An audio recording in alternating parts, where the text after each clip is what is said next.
ஏங்க இன்னைக்கு சண்டே எங்கேயாவது வெளியே கூட்டிகிட்டு போனீங்கன்னா பரவாயில்ல. எவ்வளோ நேரம் டிவியே பார்த்துட்டு இருக்கிறது.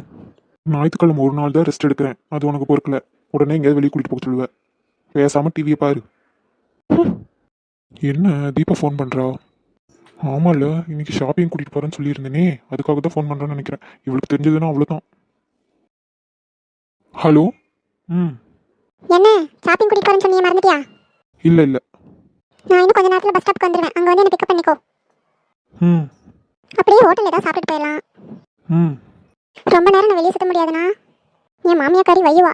நீ என்னை கொண்டு வந்து வீட்டில் விட்டுட்டு எனக்கு ப்ளவுஸ் தைக்கணும்னு சொல்லியிருந்தால, அதை நீயே போய் தைக்க கொடுத்துருன்னா? ம். ம். ம். Okay okay. என்னண்ணா உன் தவிர எதுவும் சொல்ல மாட்டேங்கிற? உன் பொண்டாட்டி பக்கத்தில் இருக்காளோ? ம். ம். ம். சரி, நான் பண்ணி வந்துடு, நான் வச்சிடறேன். ம். ம். சரிங்க சார், நான் இப்பயே கிளம்பி வந்துடுறேன். Okay okay. சின்ன பொண்ணு.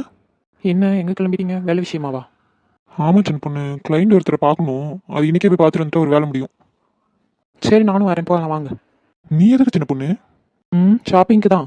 உன் தங்கச்சி தானே ஃபோன் பண்ணா? உனக்கு எப்படி தெரியும்? இத்தனை வருஷமும் உங்க கூட குடும்பம் நடத்துறாங்க, இது கூட எனக்கு தெரியாதுன்னா?